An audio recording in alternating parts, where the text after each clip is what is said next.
अस्सलाम वालेकुम students, hope so कि आप सब खैरियत से होंगे। हम चैप्टर नंबर 8 न्यूट्रिशन पढ़े हैं। इसमें हमने लास्ट टाइम पढ़ा था कि न्यूट्रिशन क्या होती है, कि जब हम प्रॉपर ऑर्गेनिजम्स एनर्जी को लेने के लिए या सर्वाइव करने के लिए जो एनर्जी गेन करते हैं वो स्पेशल न्यूट्रिएंट्स से करते हैं।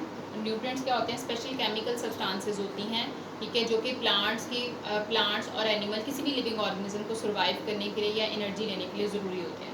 यहाँ पर अब हम कुछ इंपॉर्टेंट जो है वो न्यूट्रिएंट्स उसकी थोड़ी डिटेल पढ़ेंगे कि किस तरह से न्यूट्रिएंट्स जो हैं वो किसी भी लिविंग ऑर्गेनिज्म की जो लाइफ है, ठीक है, या उसकी जो बॉडी के अंदर होने वाले मेटाबॉलिज्म है उसको इफेक्ट कर रहे होते हैं। ठीक है, तो सबसे पहले हम रोल ऑफ नाइट्रोजन पढ़ते हैं।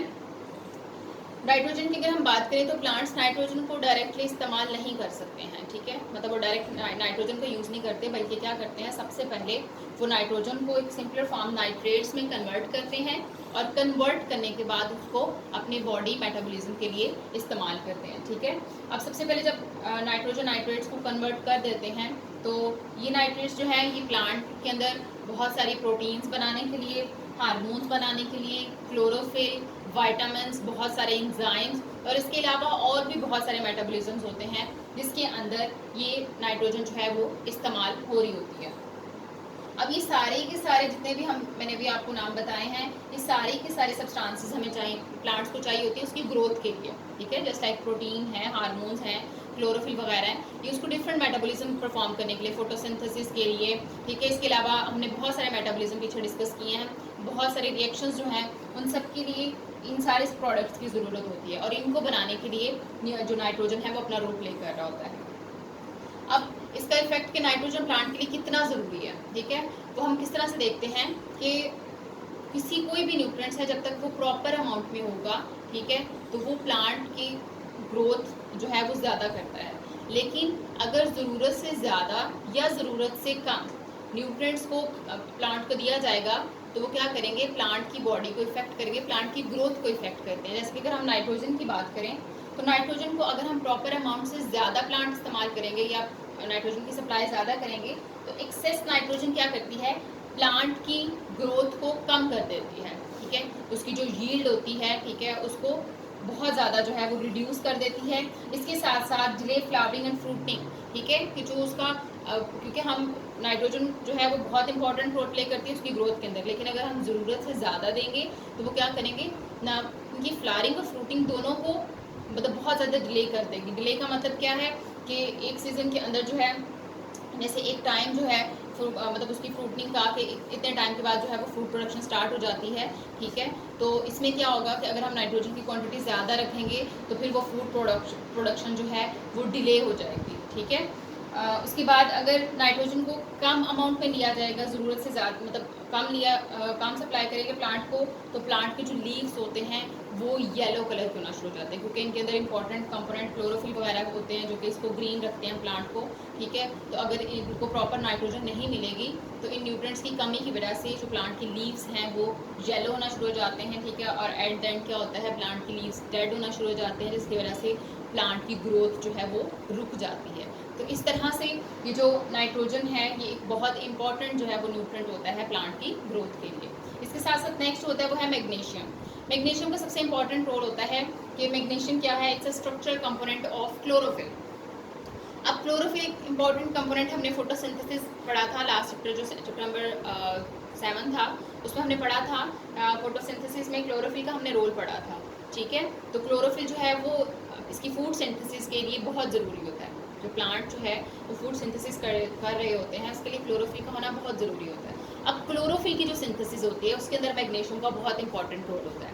क्लोरोफिल कैसे बनता है, क्लोरोफिल ऑब्वियसली बहुत सारे आइटम से मिलकर बना होता है, लेकिन उसका जो सेंट्रल आइटम होता है ना वो एक्चुअली मैग्नीशियम से मिलकर बना होता है, मैग्नीशियम का होता है। ठीक है, तो इस हवाले से जो मैग्नीशियम है वो बहुत इंपॉर्टेंट होता है क्लोरोफिल बनाने के लिए। इसके साथ साथ ये एंजाइम्स को हेल्प आउट भी कर रहा होता है।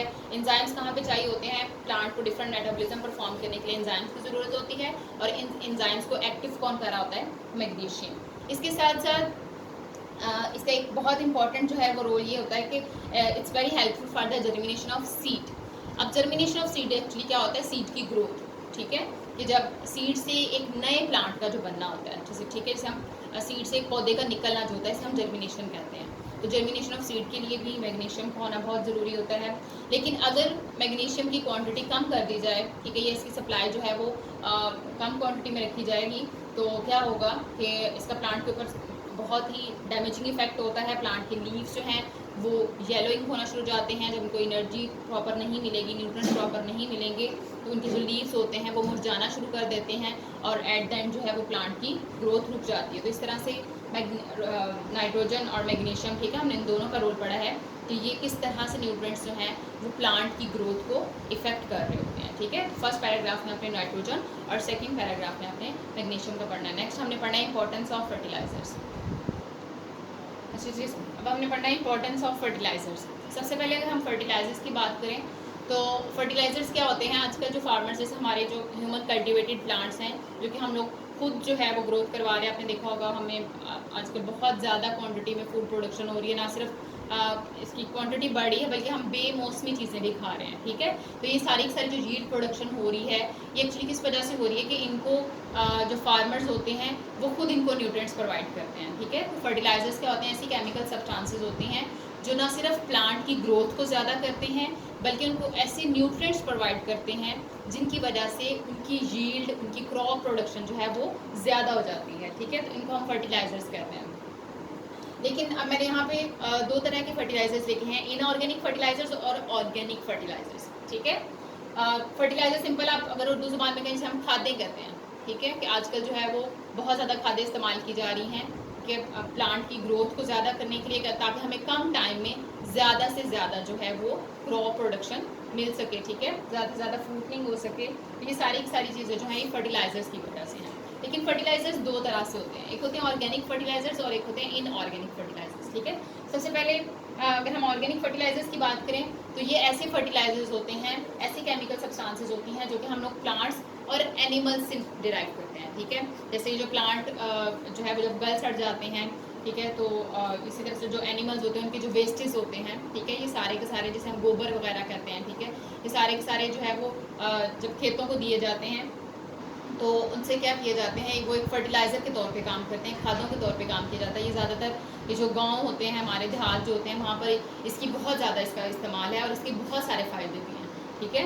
लेकिन अगर हम इनऑर्गेनिक फर्टिलाइज़र्स की बात करें तो इनऑर्गेनिक फर्टिलाइज़र जो हैं इनको अर्थ क्रस्ट, ठीक है, अर्थ जो माइनिंग वगैरह जो की जाती है वहाँ से डिराइव किए जाते हैं, ठीक है। इसके अलावा जो ऑर्गेनिक फर्टिलाइजर्स होते हैं उनको केमिकली मॉडिफिकेशन की जाती है, कि उसकी मॉडिफिकेशन पॉसिबल होती है कि उसके अंदर हम थोड़ी बहुत चेंजिंग करके, ठीक है, तो नई वैरायटी की जो है वो फर्टिलाइज़र बना सकते हैं। जबकि अगर हम इनऑर्गेनिक फर्टिलाइजर्स की बात करें तो ये नेचुरली अक्रिंग होते हैं, कि जिस तरह से इसकी फॉर्म होती है इनऑर्गेनिक फर्टिलाइजर्स की, हम उसको उसी फॉर्म में इस्तेमाल करते हैं। इसको हम खुद से केमिकली जो है इसकी मॉडिफिकेशन नहीं कर सकते, इसमें हम कुछ एडिशन या डिलीशन नहीं कर सकते हैं। इसके अलावा जो ऑर्गेनिक फर्टिलाइजर्स होते हैं ये बहुत ज़्यादा कम्प्लेक्स होते हैं, इनकी बहुत ज़्यादा ब्रेक डाउन होती है, ठीक है, फिर जाके जो है वो ये वाटर के अंदर डिज़ोल्व होते हैं और फिर जो है वो प्लांट इसको इस्तेमाल करते हैं। जबकि अगर हम इनऑर्गेनिक फर्टिलाइजर्स की बात करें तो इनऑर्गेनिक फर्टिलाइजर्स लेस कम्प्लेक्स होते हैं, इनको तोड़ना इतना मुश्किल नहीं होता। प्लांट इसको इजीली ब्रेक करते हैं, इजीली इसकी ब्रेक डाउन हो जाती है, ये वाटर के अंदर डिज़ोल्व होते हैं और फिर उस वाटर के थ्रू जो है ये प्लांट के अंदर एब्जॉर्ब हो जाते हैं, प्लांट इसको इस्तेमाल कर लेता है और इसमें से जो निकलने वाले न्यूट्रिएंट्स होते हैं उसको अपनी ग्रोथ के लिए इस्तेमाल करता है। जबकि अगर हम बात करें ऑर्गेनिक फर्टिलाइजर्स की तो it's take a time to absorb. Organic fertilisers को एब्जॉर्ब होने में टाइम लगता है, ठीक है, ये टाइम टेकिंग प्रोसेस होता है, थोड़ा स्लो होता है कि ये इजीली एब्जॉर्ब नहीं होता। क्यों नहीं होता? क्योंकि हमने पढ़ा कि ये थोड़ी कम्प्लेक्स फॉर्म में मौजूद होता है, इस वजह से ये इजीली एब्जॉर्ब नहीं होता। जबकि अगर हम बात करें, सॉरी एक पॉइंट मिस है, इनऑर्गेनिक फर्टिलाइजर्स की तो ये ज़्यादा टाइम नहीं लेते, ठीक है, ये इजीली एब्जॉर्ब हो जाते हैं, ठीक है। तो ये आपने पॉइंट खुद से ऐड कर लेना है। ये मैंने डिफरेंस में इस वजह से लिखा है कि मोस्टली पेपर में क्वेश्चन इसी तरह से आता है, what is the difference between organic and inorganic fertiliser, ठीक है। तो अगर आपको आएगा तो फिर आप ये पॉइंट्स लिख सकते हो। इसके अलावा अगर आपको अकेला आ जाता है, for example what is the organic fertiliser and what is inorganic fertiliser, तो आपकी बुक पे प्रॉपर हेडिंग के साथ सेकंड पैराग्राफ में इनऑर्गेनिक फर्टिलाइजर के बारे में बताया हुआ है और जो थर्ड पैराग्राफ है उसमें ऑर्गेनिक फर्टिलाइजर के बारे में बताया हुआ है, तो आप इसकी हेडिंग देकर इसको लर्न कर सकते हो। इसके अलावा अगर हम एडवांटेज की बात करें, इसके फंक्शंस की बात करें या यूजेस की, तो जो ऑर्गेनिक फर्टिलाइजर्स होते हैं उनका इस्तेमाल क्या है, वो प्लांट्स के अंदर मतलब क्या उनका एडवांटेज होता है कि ये सॉइल ड्रेनेज को बढ़ा देते हैं, ज़्यादा से ज़्यादा जो है वो वाटर एब्जॉर्ब होता है, ठीक है। इसके साथ साथ इरेशन, बहुत ज़्यादा एयर पास आउट हो रही होती है, ठीक है। जितनी ज़्यादा सॉइल्स में एयर पार्टिकल्स पास करेंगे, ठीक है, उतनी ज़्यादा सॉइल की फर्टिलिटी ज़्यादा होती है, उतनी ज़्यादा ज़मीन ज़रखेज़ होगी। जितनी ज़्यादा वो ज़रखेज़ होगी, फर्टाइल होगी, उतनी ज़्यादा जो है वो न्यूट्रिएंट्स ऐड होंगे, जिसकी वजह से उन न्यूट्रिएंट्स को इस्तेमाल करके प्लांट की ग्रोथ या जो प्लांट क्रॉप्स होती हैं वो बढ़ जाती हैं, उनकी क्वांटिटी बढ़ जाती है। इसके अलावा it increase the soil nutrient holding capacity.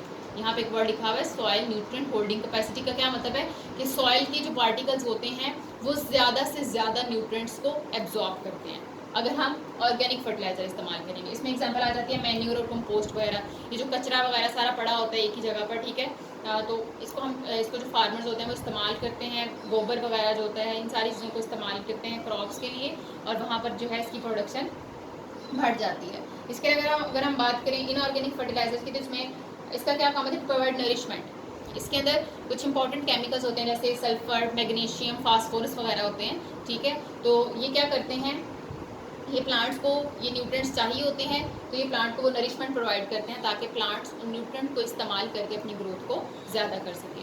तो इस तरह से ये जो ऑर्गेनिक और इनऑर्गेनिक फर्टिलाइजर्स हैं इनका काम यही होता है कि ये क्या कर रहे होते हैं, इनको इस्तेमाल करके प्लांट जो है वो अपनी ग्रोथ को, अपनी क्रॉप्स को ज़्यादा कर रहे होते हैं, ठीक है। लेकिन अब हम पढ़ते हैं इसके थोड़े से जो है वो थोड़े साइड इफ़ेक्ट भी होते हैं इसके, स्पेशली इनऑर्गेनिक जो फर्टिलाइजर्स होते हैं इनका सबसे ज़्यादा जो है वो नुकसान हमारे एटमॉस्फेयर को हो रहा है, ठीक है। तो ये अब हम जो नेक्स्ट टॉपिक है उसमें हम थोड़ा सा डिस्कस करते हैं कि फर्टिलाइजर्स को इस्तेमाल करके हमें जो है वो कौन कौन से डिसएडवांटेज हो रहे हैं हमारे एटमॉस्फेयर को, हमारी सॉइल को, ठीक है, या हमारे इन्वायरमेंट पे इसका क्या इफेक्ट हो रहा है।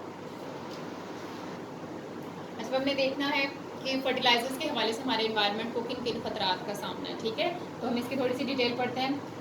For example for the excess quantity of fertilisers, अगर हम फर्टिलाइजर्स की इनऑर्गेनिक जो फर्टिलाइजर्स आजकल उसका इस्तेमाल बहुत ज़्यादा बढ़ गया, जिसकी वजह से क्या हो रहा है कि हमारी जो सॉइल की फर्टिलिटी है वो कम होती जा रही है। फर्टिलिटी से क्या मुराद है, सॉइल न्यूट्रिएंट होल्डिंग कैपेसिटी। मैंने ये पॉइंट पहले भी क्लियर किया है कि सॉइल न्यूट्रिएंट होल्डिंग कैपेसिटी क्या होता है कि सॉइल के अंदर न्यूट्रिएंट को एब्जॉर्ब करने की जो कैपेसिटी होती है, इसकी जो एबिलिटी होती है वो कम होना शुरू हो जाती है, तो इसे सॉइल न्यूट्रिएंट होल्डिंग कैपेसिटी कहा जाता है। तो इसकी वजह से इसकी ये जो कैपेसिटी, ये एबिलिटी जो है वो आहिस्ता आहिस्ता कम होती जा रही है, जिसकी वजह से हमारी सॉइल की फर्टिलिटी भी कम होती जा रही है, ठीक है। और ऑब्वियसली अगर सॉइल की फर्टिलिटी नहीं होगी तो प्लांट्स के ऊपर वो डायरेक्ट इफेक्ट करेगी। इसके अलावा यहाँ पे एक टर्म है eutrophication, very important definition. Eutrophication क्या है, the increase of chemical nutrients, ठीक है, कि हमारे इन्वायरमेंट के अंदर केमिकल न्यूट्रिएंट्स की जो क्वांटिटी है वो बहुत ज़्यादा बढ़ती जा रही है। अब इनकी वजह से क्या हो रहा है, इन क्वांटिटीज़ के बढ़ने, इन केमिकल न्यूट्रिएंट्स की बढ़ने की वजह से हमारे एटमॉस्फेयर के अंदर बहुत सारी ग्रीन हाउस गैसेज रिलीज हो रही हैं। आपने ग्रीन हाउस इफेक्ट जो है वो साइंस में भी पढ़ा हुआ है, 7th क्लास में लोग पढ़ते आ रहे हैं, ठीक है, कि कुछ जो है वो डेंजरस जो गैसेज होते हैं जैसे कार्बन डाइऑक्साइड है, नाइट्रस ऑक्साइड है, मीथेन है, ठीक है, कुछ ऐसी गैसेज होती हैं जो हमारे एटमॉस्फेयर के अंदर ट्रैप हो जाती हैं और ये हमारे एटमॉस्फेयर के जो टेम्परेचर है उसको इफेक्ट कर रही है, ठीक है। तो दिन ब दिन जो टेम्परेचर है ये बढ़ता जा रहा है इन ग्रीन हाउस गैसेज की वजह से, ठीक है। तो ये केमिकल न्यूट्रिएंट्स का ज़्यादा होना जो है इसकी वजह से कौन सी गैसेज रिलीज़ हो रही हैं, ग्रीन हाउस गैसेज, ठीक है। इसके साथ साथ अमोनिया गैस रिलीज़ हो रही है। अमोनिया गैस क्या करती है, ये अमोनिया जो है ये सॉइल के अंदर जो एसिडिटी है उसको बढ़ा रही है, जिसकी वजह से सॉइल की जो पीएच होती है, ठीक है, वो इफेक्ट होती है। जब जाहिर है प्रॉपर पीएच नहीं होगी सॉइल की, उसके अंदर एसिडिटी ज़्यादा हो जाएगी, तो प्लांट के अंदर जो एंजाइम्स होते हैं वो काम करना, उनकी फंक्शन पे इफेक्ट पड़ेगा। जब एंजाइम्स प्रॉपर काम नहीं करेंगे तो प्लांट के मेटाबॉलिज्म जो है वो बुरी तरह से इफेक्ट होते हैं, ठीक है, प्लांट के अंदर होने जो जितने भी प्रोसेसेस हो रहे होते हैं। तो इस वजह से प्लांट को प्रॉपर प्रोसेस करने के लिए या मेटाबॉलिज्म करने के लिए प्रॉपर पीएच की ज़रूरत होती है। तो इसकी वजह से क्या हो रहा है, सॉइल की एसिडिटी बढ़ती जा रही है। इसके अलावा जो इनऑर्गेनिक फर्टिलाइजर्स की यूज़ की वजह से या जो नाइट्रोजन फर्टिलाइज़र हम इस्तेमाल करते हैं इस वजह से पेस्ट प्रॉब्लम बहुत हो रही है। अच्छा बेटा, पेस्ट जो होते हैं ये ऐसे इंसेक्ट्स होते हैं जो कि क्रॉप्स के ऊपर अटैक करते हैं और उन क्रॉप्स को किल करना शुरू कर देते हैं। मतलब ये हमारी जो क्रॉप्स होते हैं इनके लिए बहुत ही डेंजरस होते हैं ये पेस्ट इंसेक्ट्स जो होते हैं, ठीक है। अब ये इसकी वजह से नाइट्रोजन जो है हमने पढ़ा था एक न्यूट्रिएंट होता है, तो ये पेस्ट क्या करते हैं अपनी रिप्रोडक्शन को बढ़ाने के लिए, अपने नंबर को बढ़ाने के लिए इस न्यूट्रिएंट को इस्तेमाल करते हैं, ठीक है। इसकी वजह से इनके नंबर बढ़ते जा रहे हैं। और ज़ाहिर जब पेस्ट प्रॉब्लम ज़्यादा होगी, पेस्ट ज़्यादा होंगे तो वो इंसेक्ट्स जो हैं वो हमारी क्रॉप्स को किल करना शुरू कर देंगे, उनके ऊपर अटैक करना शुरू कर देते हैं। ठीक है। जैसे आजकल हम देख रहे हैं टिड्डी दिल वगैरह जो होते हैं, ठीक है, ये भी एक पेस्ट है जो कि क्रॉप्स के ऊपर जो है वो अटैक करता है और उसको बहुत ज़्यादा एरिए पे बहुत कम टाइम में क्रॉप को इफेक्ट कर रहा है, जिसकी वजह से हमारी क्रॉप की यील्ड जो है वो इफेक्ट होती है। इसके अलावा ऑर्गेनिक जो फर्टिलाइजर्स होते हैं उसके भी कुछ इन्वायरमेंटल इफेक्ट्स होते हैं, मतलब हमारे इन्वायरमेंट के ऊपर उसके भी इफेक्ट हो रहे हैं, लेकिन ज़्यादा जो हार्मफुल इफेक्ट होते हैं वो इनऑर्गेनिक होते हैं, ठीक है। तो इस तरह से किसी भी चीज़ की जो क्वांटिटी होती है, जब हम ज़रूरत से ज़्यादा इसको इस्तेमाल करना शुरू कर देते हैं तो ऑब्वियसली उसको हमें उसके हार्मफुल इफेक्ट्स देखने को भी मिलते हैं। तो इस तरह से यहाँ पर ये बहुत इंपॉर्टेंट टॉपिक है, आपने इसको पॉइंट्स में ही करना है, ठीक है। पॉइंट्स में याद करेंगे तो आपको इजीली लर्न भी हो जाएगा, ठीक है। होप्स आप सबको समझ आ गई होगी। अपना बहुत सारा ख्याल रखिएगा। अल्लाह हाफिज़।